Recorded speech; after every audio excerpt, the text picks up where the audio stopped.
దేవా నన్ను దీవించు అని అడుగుతున్నావు కదా, నిన్ను దీవించుటకు దేవుణ్ణి ఏమని శోధిస్తావు? ప్రభా నేను నీ ఇంటికి మానకుండా వచ్చా నన్ను దీవించంటావా? ప్రభా నీ సహవాసాన్ని విడిచిపెట్టుకున్నా నన్ను దీవించంటావా? ప్రభా నీ ఎదుట నిందారహితుడిగా నడుచుకున్న దీవించంటావా? ప్రభా నేను ఆ పాపంలో పాలివాడిని కాలేదు, నేను వాళ్ళతో ఏకీభవించలేదు, వీళ్లతో ఏకీభవించలేదు, నన్ను దీవించని అడుగుతావా? ఇట్టిది ఏదైనా నీకుందా?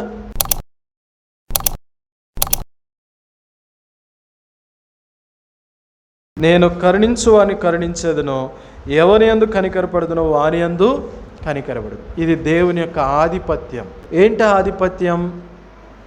ఆయన ఎవరిని కరుణించాలని అనుకుంటే వారిని కరుణిస్తాడు, ఎవరి యందు జాలి చూపించాలని అనుకుంటే వారి యందు జాలి చూపిస్తాడు, ఎవరికి ఇవ్వాలని అనుకుంటే వారికి ఇస్తాడు.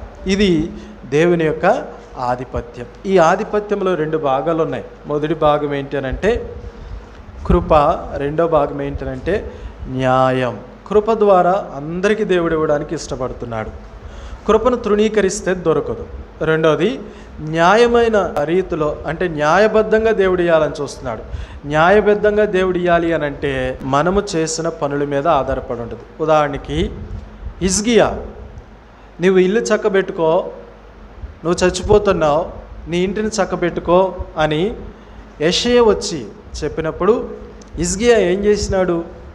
గోడ తట్టుకు తిరిగి ఏడ్చి ఇలా అన్నాడు, ప్రభువా నేను చేసిన యథార్థమైన మనసుతో నిన్ను సేవించిన దానికి నన్ను జ్ఞాపకము చేసుకొను. అప్పుడు దేవుడు న్యాయమైన రీతిలో అతని జ్ఞాపకం చేసుకొని ఏం చేశాడంటే 15 సంవత్సరాల ఆయుష్ ఇచ్చాడు. ఇక్కడ అర్థమవుతుంది కదా, చాలాసార్లు కృపను బట్టియే మనం పొందుకోవాలని చూస్తాం, కృపను మనం తృణీకరిస్తూనే కృపను బట్టి పొందుకోవాలని చూస్తాం. కాబట్టి కృపను తృణీకరించిన తర్వాత కృప ద్వారా వచ్చే ఏ ఆశీర్వాదం మనకి దొరకదు. కృప ద్వారా అనుగ్రహించబడే దీవెన కృపను మనం తృణీకరించడం బట్టి పోగొట్టుకుంటున్నాం. అంటే దేవుడు కనికరం చూపించాడు, కృప చూపించాడు, మనకి ఎన్నో ఆశీర్వాదాలు ఇచ్చాడు. ఇంకో మాట చెప్పాలంటే దేవుడు తన కృప ద్వారా సత్య సువార్తను వినిపించాడు. ఇది దేవుని కృప. దేవుడు తన కృప చేత అనుకూలమైన సమయం, నెమ్మది కలిగిన సమయాన్ని ఇచ్చాడు. అది ఇంకో చోట రాయబడింది, ఆయన మంచివారి మీదను చెడ్డవారి మీదను వర్షమును కురిపించుచున్నాడు. మంచివారిని విడిచిపెడితే చెడ్డవారి మీద ఎందుకు దేవుడు వర్షం కురిపించాడు? అది ఆయన కృప. ఇప్పుడు ఈ వర్షం కురిపించిన తర్వాత ఈ కృప పొందుకున్నటువంటి వీళ్ళు చెడ్డోళ్ళుగా బ్రతకూడదు. వాళ్ళు ఏం చేయాలా? మారు మనసు పొందాలి. అంటే ఆ కృపను వాళ్ళు సద్వినియోగపరచుకున్నట్టు.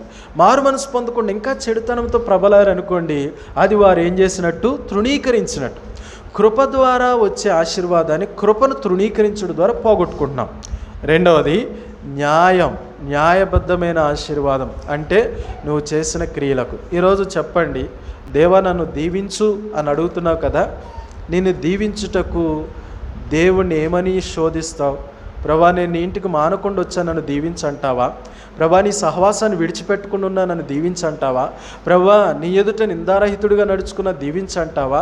ప్రభా నేను ఆ పాపంలో పాలివాడిని కాలేదు, నేను వాళ్ళతో ఏకీభవించలేదు, వీళ్లతో ఏకీభవించలేదు, నన్ను దీవించని అడుగుతావా? ఇట్టిది ఏదైనా నీకుందా?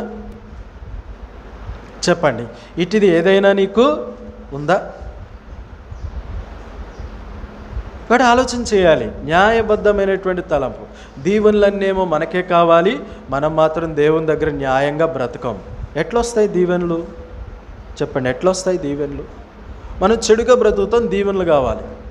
కృప ద్వారా అనుగ్రహించబడిన దీవెన తృణీకరిస్తావు కదా, అప్పుడు న్యాయం పనిచేసి నీ బుద్ధికి తగినట్టుగానే, నీ జీవితానికి తగినట్టుగా, నీ క్రియలకు తగినట్టుగానే దేవుడు తీర్పు తీరుస్తాడు. నువ్వు ఎంత ఆశీర్వదించని ప్రార్థన చేసినా ఆయన న్యాయం బట్టి నీకు చెడే జరిగిద్ది తప్ప మంచి జరగదు. ఇక్కడ 2 విషయాలు మనము గుర్తుపెట్టుకోవాలి. ఇది ఆయన ఆధిపత్యం.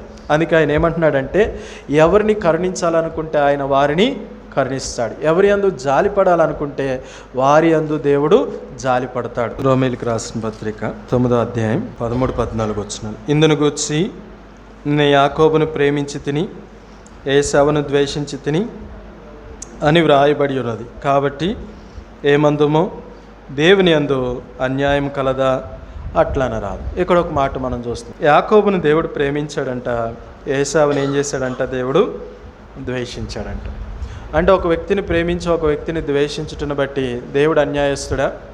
ఈరోజు చాలామంది అంటారు, నాకు తలరాత రాసింది ఎవరండి అంటే మనం అనుకోవట్లేం. అంటే సమాజంలో అంటారు కదా, ఏదైనా వాళ్ళకి నష్టం జరిగిందనుకోండి, దుఃఖం కలిగిందనుకోండి, ఏమంటారు, ఇది నా తల.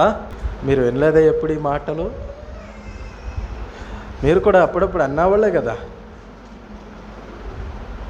కొన్నిసార్లు ఏమంటే ఇది నా కర్మ. ఏమంట అంటే నా తలరాత, నా కర్మ. అప్పుడు ఇలాంటి వాళ్ళు ఏమంటారంటే, దేవుడే నా తలరాత రాశాడు, నా తలరాత ఇట్లా రాశాడు కాబట్టి దేవుడు ఎంత అన్యాయస్తుడు కదా, దేవుడు ఎంత అన్యాయస్తుడు. అయితే ఇక్కడ కూడా యాకోబుని దేవుడు ప్రేమించాడు, ఏశావును ద్వేషించాడు. ఇక్కడ తప్పెవరిది? దేవుడిది అన్నట్టే ఉంది.